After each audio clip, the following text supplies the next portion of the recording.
Okay, this photograph was taken near McCall on a stormy day, and one of the things I want to explain on this one is about clouds and get the point across that clouds are not gray.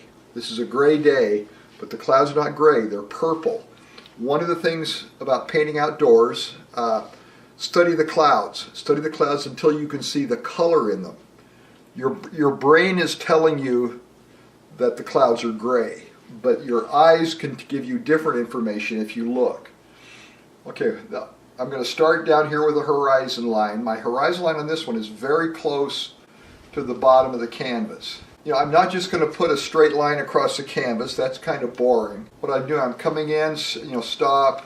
I can make this in a number of different shapes. Each one of these little spots here gives the viewer a place to stop for a millisecond and look around so they don't just zip right through the canvas. I'm going to come up to about the bottom third, and I'm just going to bring this across. I see where the mountain ends right here on the photograph is almost all the way across.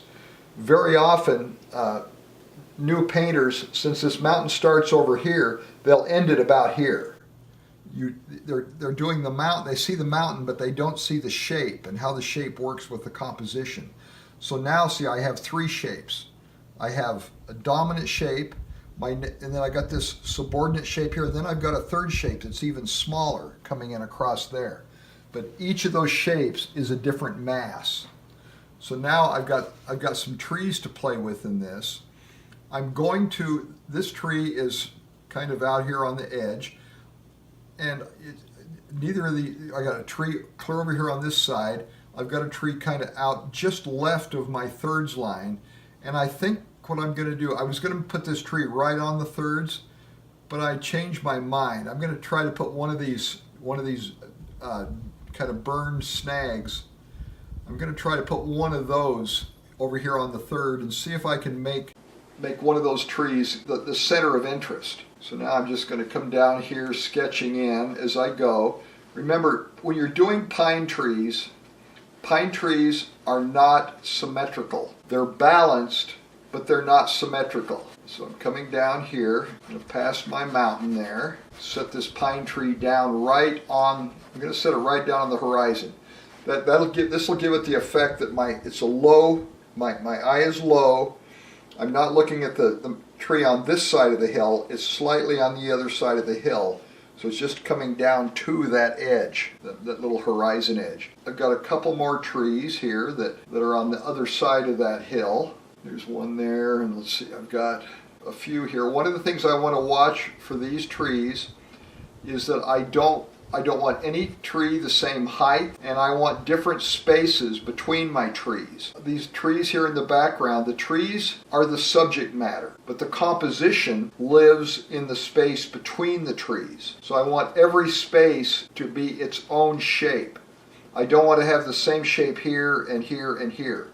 I want the spaces between the trees to be different. I want the heights of the trees to be different. So I've got a nice cluster of trees here. I'm just going to bring another tree shape out here. Most of my trees are this little cluster in the background are right here. I want to have them feel at random, but they're really not. Compositionally, they're very, very deliberately placed. Now I've got trees over here on this side of the canvas, and I'm not taking a lot of time. I toned my canvas with my warm mud, and now I'm blocking in these tree shapes with my cool mud. And I'm not taking a lot of time to get these blocked in. I'm more telling myself where these trees are than actually putting any kind of detail or accuracy into them.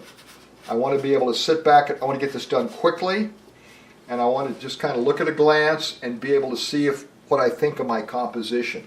Now down here it's all kind of grasses. I'm going to just put a few brush strokes down here so I have a little bit of dark things starting to happen, and I will put lighter tones over the top of those. My brush is pretty depleted of color, so I'm just going to put a very light line. I don't want much of a line there because I'll end up with a dirty sky if I do. That's just to tell me where that cloud starts.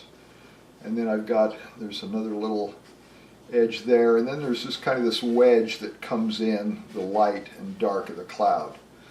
Okay, so there's Very simple sketch on this one. So now, where do I start? The first thing I'm going to do, I'll start where I normally start my paintings. I'm going to take some mud. I start with the foreground. Most places I've ever taken classes, they have you paint the sky, and then you'll paint the background mountain, and then you keep working forward. That really doesn't work, because one, if you start in the background coming forward, you're always guessing where the values are. If you start at the front and work back, these first brush strokes, I'm going to put a few brush strokes down here. I'm going to throw a few bushes here in the foreground, and I'm keying my value. Now, if I want to have a really thick atmosphere, a real hazy, cloudy day, this dark would be much lighter. I think this is kind of like deciding what key you're going to play in music. These will be the undertones in my foreground. Now I'm going to my upright trees. The first value family in the painting is things standing upright in the foreground. Now I have just decided to make a change. These trees are going to be a little bit back further than this tree. I want to bring this tree a little more into the foreground. As I'm doing this, I realize something I need to explain. These tall, narrow, dead snag trees are put in at the end. If I put them in now, I'm not going to be able to paint my sky and stuff in around them well enough. So I'm going to put those in at the very end. So this tree is going to be my darkest tree. And remember, there's a lot of shapes to the pine trees. They're constantly, these zigzags go way in and they come way out. A lot of my students, when they're first painting, will paint their symbol, the symbol of a Christmas tree that you learned like in the 3rd grade. You tend to do that instead of painting what you're looking at. Okay, so now I've brought this tree down in front of that horizon line. That brings that tree to this side of this hill. So now I'm going to go over here, and these trees are pretty much the same distance from the viewer. They're just a little ways further back. These are going to be just slightly on the other side of that hill. So I'm going to use the same color value to block in with. One of the things you want to do with your blocking is work quickly. You want to get the essence of the painting, of the figure, as quickly as you can. One of the early classes that I took in painting, we worked in a semi-dark room, and the instructor would put slides on, and we would have 10 minutes to get a thing blocked in. We do a 10 minute, a 10 minute, a 10 minute. He would keep switching the slides. Then pretty soon we'd do a 15 minute, and we'd generally end the hour with about a half hour to 45 minute painting. What I do in my classes is I work a finished painting in 2 hours in each class. So now this is my first value. My darkest value is things standing upright in the foreground. Now I'm going to go back a little ways, and I've got to mix a little more of this green paint. It's a cool blue, cool yellow, a little bit of mud to neutralize it. But now I'm going to put a tiny bit of white in it and a little more blue. White because things get lighter as they go back. Blue because blue is the color of the air. Now see, in a photograph, see how dark even these trees in the background are just as dark as these trees in the foreground. Now, if you paint them that way, it will look like you copied a photograph. There's nothing wrong with this in a photograph. The viewer is going to believe that because it's a photograph. But if you try to paint it like that, it won't have the sense that you painted it in person outdoors. It will take on a photographic quality. So now I'm doing these, blocking in these trees that are just on the other side of the hill. You can see how this tree, you see the narrowness here, a little wider here, a little wider here, and a little wider here. I've just stepped these out a little more, each tree that comes out. But what I might do here, I'm getting these a little too much all in the same range. Let's see, I think I may shorten that tree a little bit, and then maybe a little taller with this one. And I got to be careful. I'm going to have to paint in around these trees when I'm working into the background of the painting. And then I'm going to put one over here. I don't want to have these just on one side of this main tree. I want to make it look like there's a little, this forest goes behind this tree. And I think I might even put another, maybe another one over here. I go by feel a lot when I'm doing these.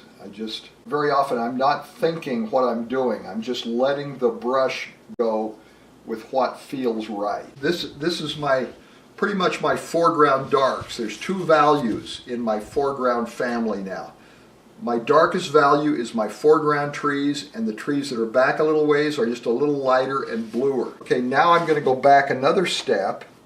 I'm adding some blue and white to this, and now I'm putting a little bit, I want this to go back quite a ways. I'm putting a little bit of blue and red. Now I'm testing my color right here to see what my value relationship is. See, just as I started these trees right next to this tree so that I know how much my value jump is, now I want to start this background mountain. I'm doing this background mountain in kind of a purple tone. I want to start right next to these trees, these trees, so that I know. I don't want to start up in here and then find out when I get over to this tree that that my value is wrong. I want to start right next to those trees, because that will tell me exactly how much value range I have to get this mountain to go back. And I also, when I'm doing this block in, I'm generally, I'm covering up the line that I use to draw to tell myself where the mountain is. Lines don't exist in nature. You want colors to come right up and meet each other without a line in between them. And now I'll put a little bit of that in a few spots in here, so that those will become little points of light through the tree. Okay, so now I've got my foreground darks, my foreground verticals, my midground verticals, and my background verticals all done right now. So that's two value families. My foreground, midground, background, each one a step lighter. Okay, now what I'm going to do, I'm putting just a little tiny bit of white in my original green, and I want to mix more green now, only this green is going to have more yellow, and I'm going to touch just a little bit of red into it. Greens are real hard to mix and make them look natural. If you put a little red in your green, it will work a lot better. So now I'm testing this. I should test this color right here. And it looked okay over here, but right there, if I squint, the edge between those two colors disappears. I'm going horizontal now, so this value step needs to be a step lighter than the one in the background. And I may have to have a little more white to get it there. There, now see, you can see a value step between the background and the foreground. The background vertical and this foreground horizontal. And what I'm going to do now is, see, I've got these dark undertones that I put in the beginning, and I'm just going to mush some color through those. These will become, bushes and things. It may be that the viewer ends up deciding what these different brush strokes are, whether they're rocks or bushes or what. But right now I just am supplying a value that the viewer hopefully will interpret as horizontal ground. This is how you get depth in the painting. My darkest value is here and here. These are the big foreground trees. My midground trees are here. They're a step lighter. My mountain in the background is a step lighter, and my horizontal values down here are a step lighter than that. Okay, now I could go to the sky, so you can already see the depth occurring in the painting. At this point, the image is secondary to getting the effect of getting the sense of depth going back. I've got plenty of opportunity to come back and refine. I will be coming back and refining everything else once I get everything blocked in. So now I'm going to the sky. When you start with the sky, okay, I have to have a extremely clean brush. I have to use extremely clean white from my palette. Okay, this is a very cool. This is a kind of a cloudy, somber day. So now I'm taking a little bit of blue and a little bit of red. Cool. So I'm still light's not hitting those clouds. So I'm doing them purple. I'll use some of this white over here. Let me see how that looks. Let's see here. That's getting pretty close to what I want, but it's too vibrant purple. I'm going to put, now opposite white or opposite purple on the color wheel is yellow. So I'm going to put just a touch of yellow in it to knock some of that purple chroma, some of the purple color down. So now, try it again. And see, I'm going right down here next to the mountaintop. And what I have to do, I want to get as close as I can into these trees without touching them.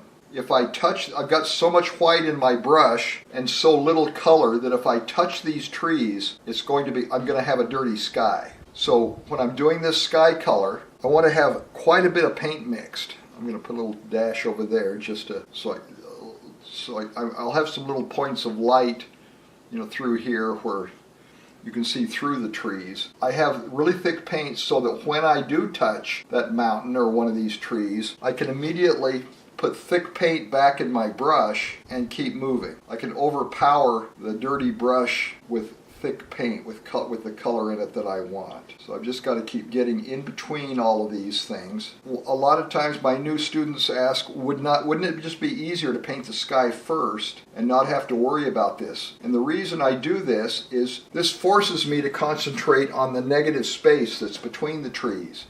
And I end up getting way more interesting looking trees and mountains if I have the negative space that I have to play with. The other thing is that the dark colors are thin and oily and transparent. These lighter colors, the more white I put in a color like this, the more opaque it becomes. I can lay lighter colors over darker colors much, much easier than I can lay darker colors over lighter colors. I try to lay lighter colors over that, it just becomes mud because the darker colors, like I say, are transparent. They'll combine with the lighter color going over the top and just become a very ugly mud. Okay, so now I've got this lighter part of the sky blocked in. And see, there's a lot of variation in there. That'll come later. Right now, I just want to keep it simple. Now I'm going to add a little more color into this pot over here. I'm mixing a little darker purple. I've got to get this really somber look to the sky here. See, now I'm coming in with this darker part of the sky, this really heavy, ominous cloud that's coming in here. And again, I'm trying to get in as close to this tree as I can without touching it. This dark cloud goes up pretty close, it goes right up to the top here. And see, I don't want to, when I'm doing the block in, I don't want to be worried about imagery that much. I've got my basic shapes sketched in.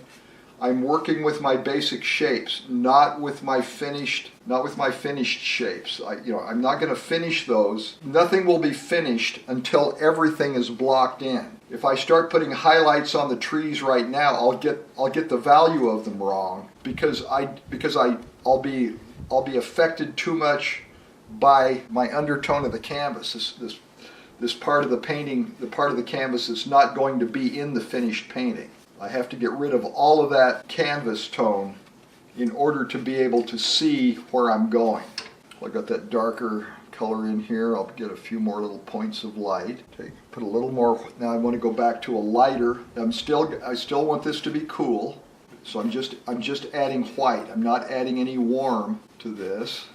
But the cloud is pretty light in here. The light must be getting awfully close to breaking through the cloud. Same way, I'm using the same principles that I would use if I was outdoors painting. And if I was outdoors painting, I'd be doing just what I'm doing now. I've blocked everything in. So you can see a little spot I missed over here with my dark right in there. Okay, everything is pretty well blocked in. So I start from front to back. Each value family, see, even As dark as this cloud is, it's still lighter than that background mountain. All of my values in the sky is the source of the light. All of my values in the sky are lighter than everything else in here. Now occasionally that can change if you have a real dramatic light effect and a real dark stormy cloud, but by and large, for the most part, especially when you're first painting, darkest value is things standing upright in the foreground. Then each level that goes back vertically is lighter and lighter. The horizontal area of the painting is lighter, and then the sky is lightest. Now, this is really important if you're outside painting. I block in the sky last, I finish it first, because in a sky like that, in 10 minutes, that sky is going to be a different sky. So what I have to do now, see, now I can start refining things. And I can see right now that one of the things I want to do, I'm making a little more of this purple. I'm making this purple a little darker. And what I want to do, I'm going to come in here.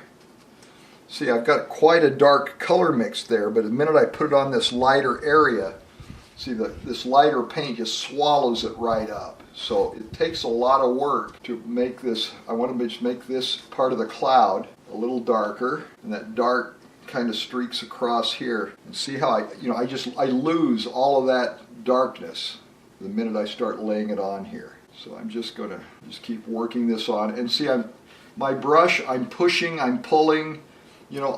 One of the things you don't want to do, see, if you hold your brush like this, all you can work with is the tip, and the tip is going to scrape up as much paint as it lays down.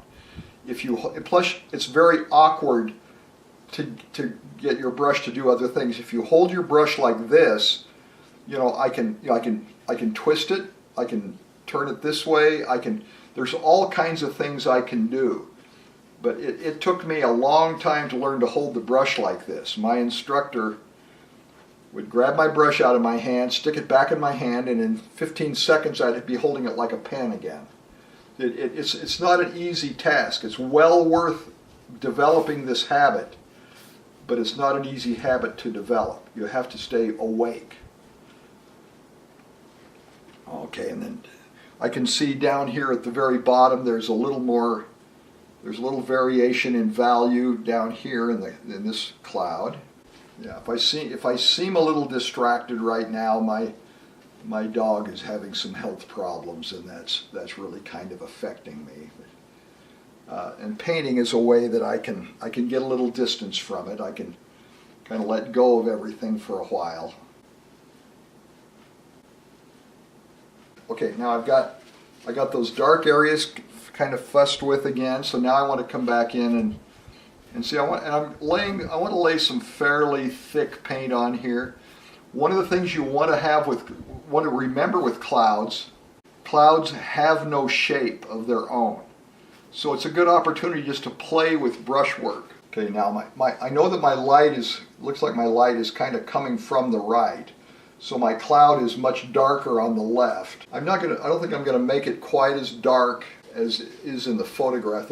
There's kind of an ominousness to the sky in the photograph that I think I want to back off from a little bit. Just to give it a little bit of relief here, a little bit of change, I'm going to add a little more red into my cloud, just right up in here. I can see a little bit of a red cast through here in the photograph, and it just helps to have a little different color range so that I don't bore the viewer too much. Okay, so anyway, I think that's going to be pretty much my cloud. One of the things I could do, I can give it a try, is I can come in and bring a few brush strokes down so I can make it kind of look like there's maybe a rain squall going on there in the background.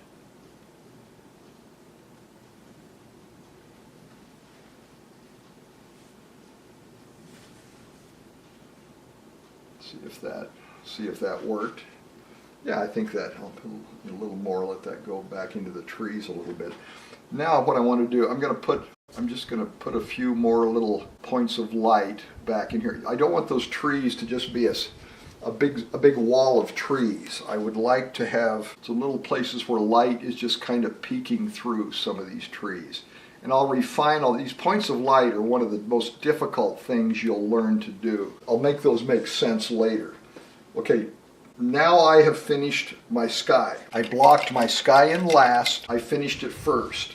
Okay, so now I'm going to go back to this background mountain, and I want it to be, I want it, it's also a purple, but I want to tell the viewer that it's something different. It's not just a low-lying cloud back there. So I have to have a little different color range to it. So I think what I'm going to do is make this a little more of a reddish purple. I'll let the clouds are full of water vapor, which tends to be blue, and this distant mountain is going to have a lot of rock in it, the rock tends to be red, and so I'm going to make this mountain in the background just a little bit redder than the clouds. So now bring that right on across here, and again I saw a few little areas where I had left some line between the mountains and the sky, and I want to get rid of that line.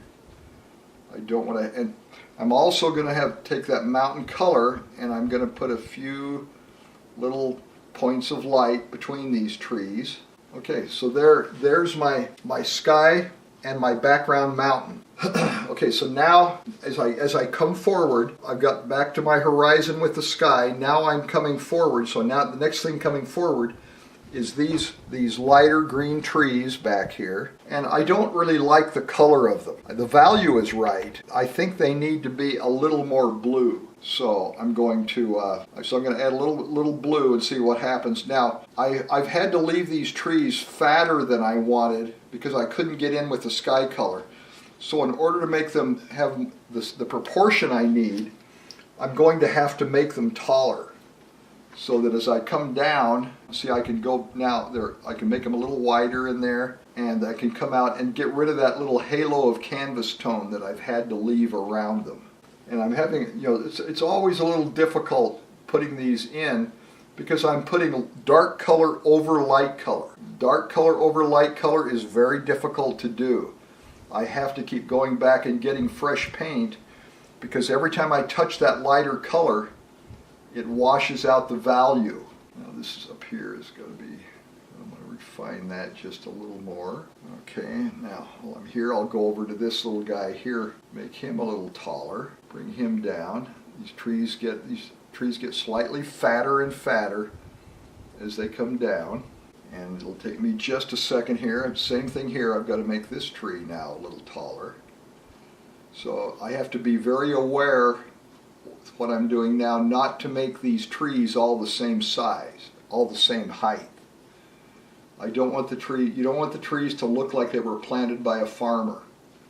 You want to have a lot of randomness. But it's a controlled randomness. I've also got to keep a nice sense of the composition going. Okay, so now I'll make this tree just a little, I don't want it quite as tall as that one, but I want it taller than that one. And so I'm doing this is a little close. See, I've got a single there, I've got another dominant single here, then I'm coming over and I'm doing a cluster. So probably about at least a third of my trees will be in this little cluster right here. And I'm still looking also for, I'm composing the trees, but I'm also looking for little opportunities to get rid of the spotlights of canvas tone that I've had to leave around the sky when I'm doing the sky around these trees. Okay, just about there. Now I'm going over here to this other side. Now I'm over here on this side and I'm getting close to the edge of the canvas. Now ideally, I don't always make this work, but ideally over here, the closer I get to the edge of the canvas, the less time I want to spend. I don't want really interesting shapes over here. I want there to be the essence of tree, but I don't want it to be something that will grab the viewer's attention and bring them over to the edge of the canvas. Because they get over to the edge of the canvas, the next painting in the gallery may catch their eye, and they'll go to it instead of completing their visit with your painting. So a lot of composition has to do with getting the viewer into your painting and not being distracted by the other paintings in the gallery. Okay, now I think this is looks like an old fire area. So there's some dead snags here. So now I'm just going to take some of my cool mud, and if I can get a steady enough hand here, I'm going to try to drag. See, I didn't put these in the beginning because I would have to paint around them. Okay, so now I've got one, and I kind of like these two shorter ones right here together. And let's see, that one next to it's a little taller. And I want some variety of thickness to some of these.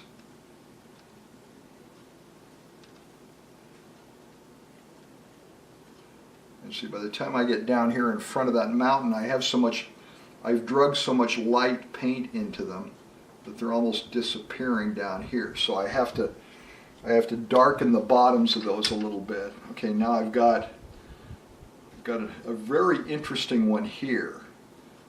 It's quite a ways up. So I'm gonna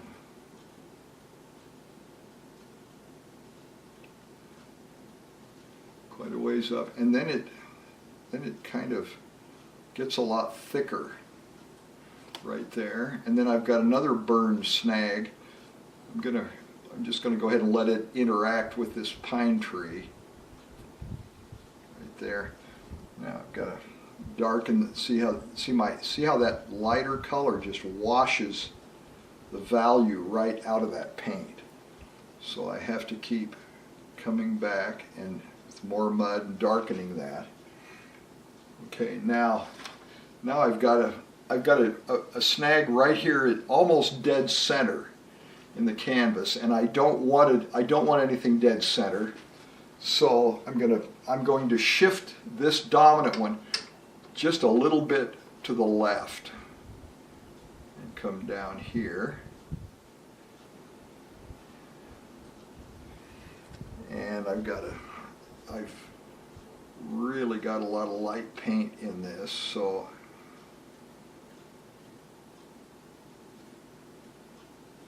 yeah, boy. See, this is the reason you don't paint your dark trees in front, over the top of your wet sky and wet background mountains. Okay, and then I've got another snag right here. One of the things to watch out for, I'm putting another snag in here, but I don't want it in the center. I want it either closer to this tree or closer to this tree. And I think I'll make it closer to this tree.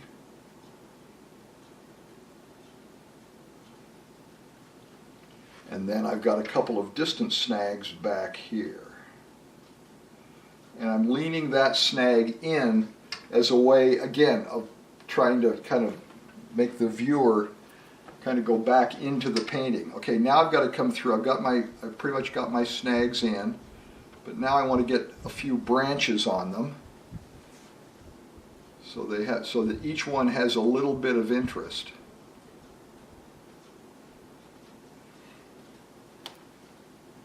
And let's see here.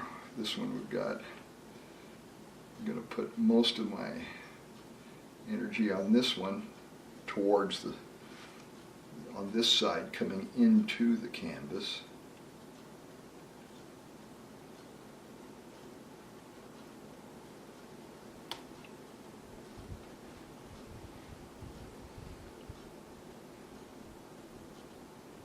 Okay, this is kind of an awkward joint in that tree, so put it there. Okay, now these trees right here, you see, I have to be careful here. I can just barely, this is the smallest brush I've got, and I don't want those branches to be huge. So I've just got to be really careful with, I'm barely touching the canvas with my brush.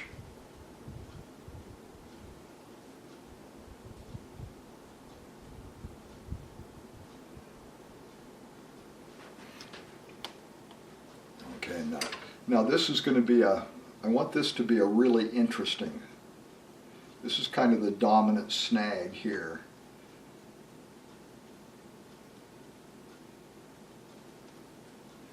So this one really has to have some interest.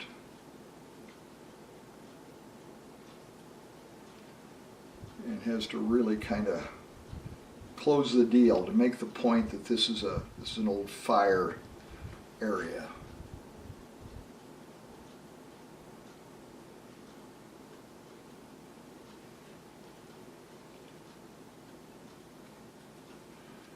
And I have to keep getting new paint because these lighter colors just swallow the paint right out of my brush.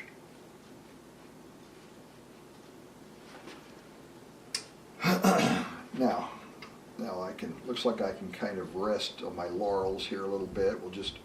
Now I'm getting away from the center of the canvas. So what I want to do now is much less interesting trees over here.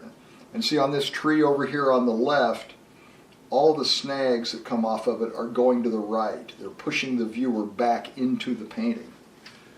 Okay, so there, and I think it needs, I'm stepping back, it needs a few snags, little tiny guys that are back here on the other side of the mountain, just beyond the horizon.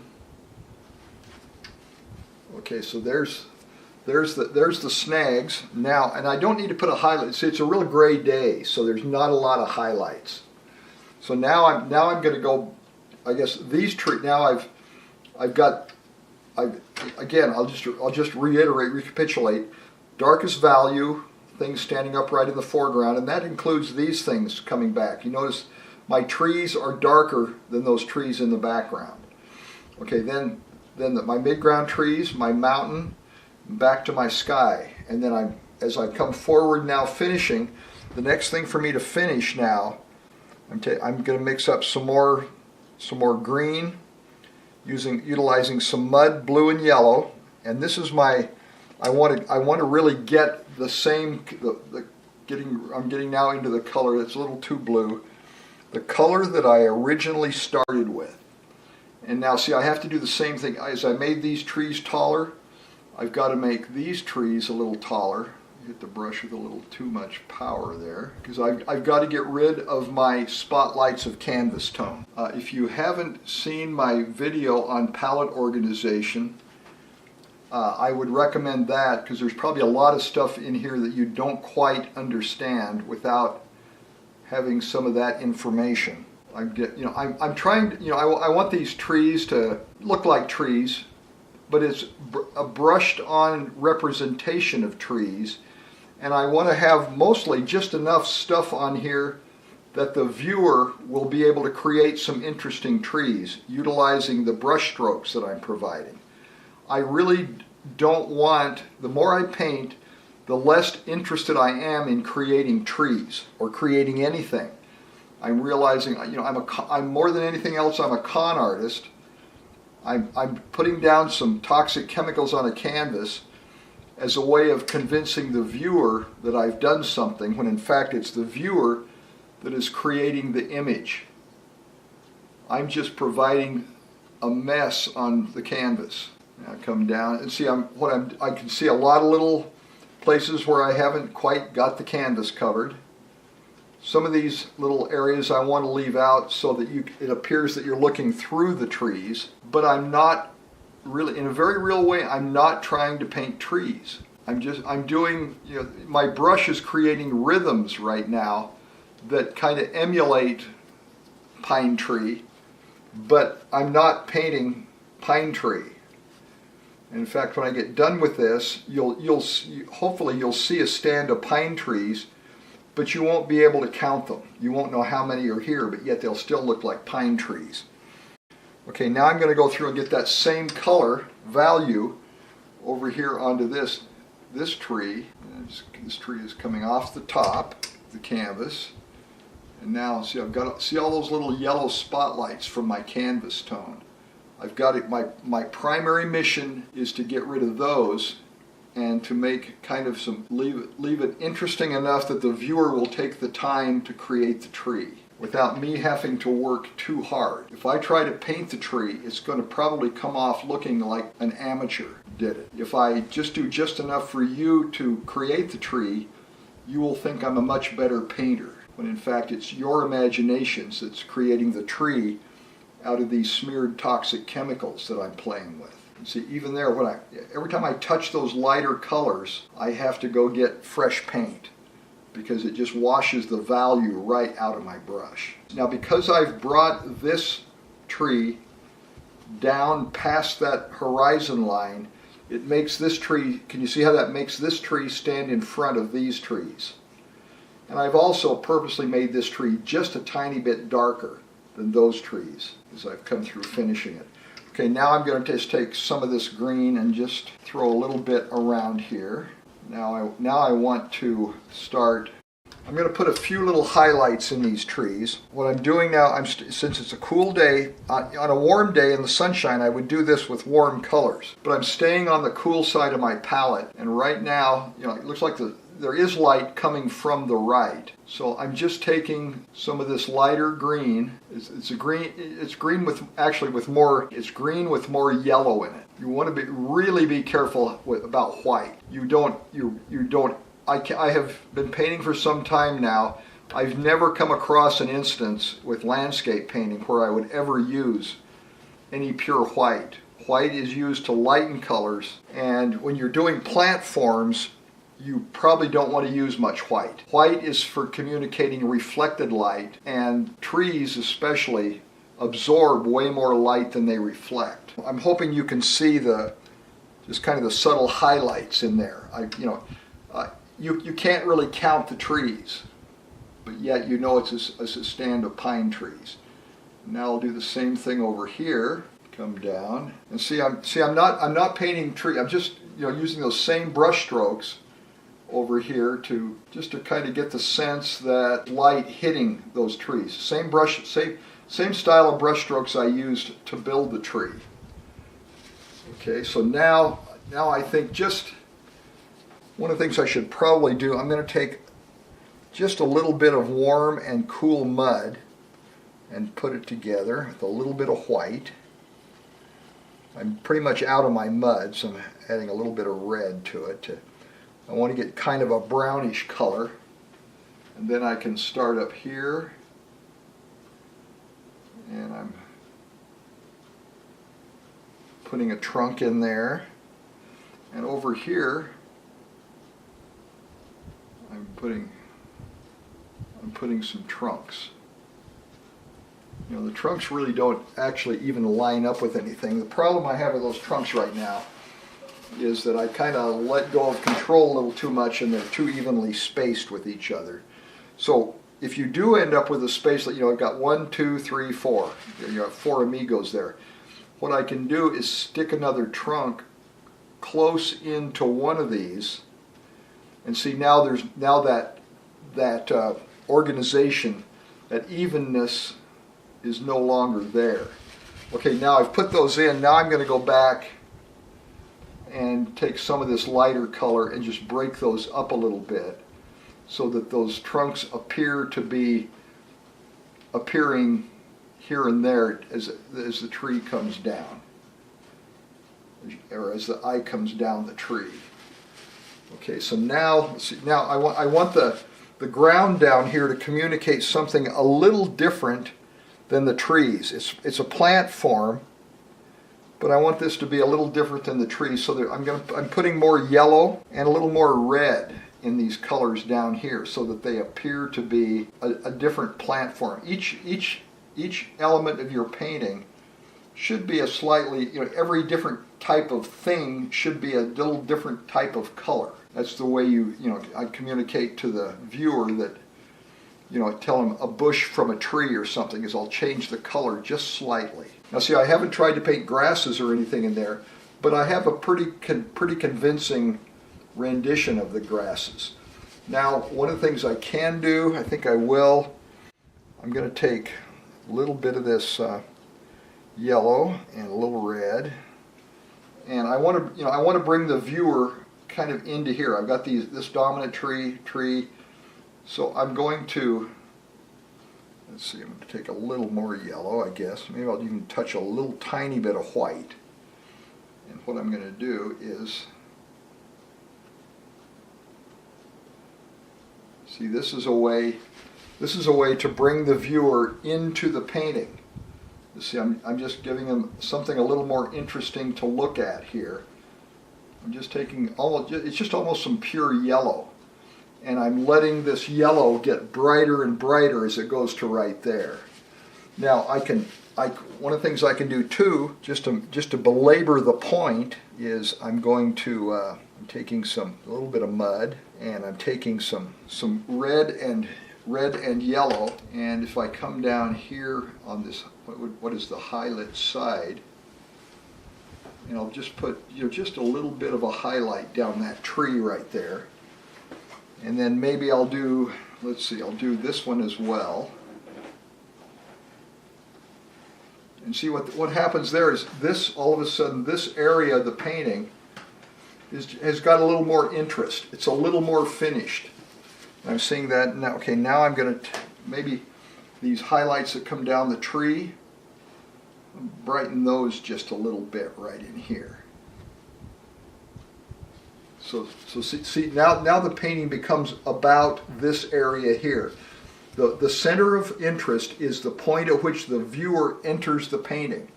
The viewer enters here, and in a split second they make a judgment here about the quality. Then they look around the painting, and they're very forgiving once they've established right here that you're a painter.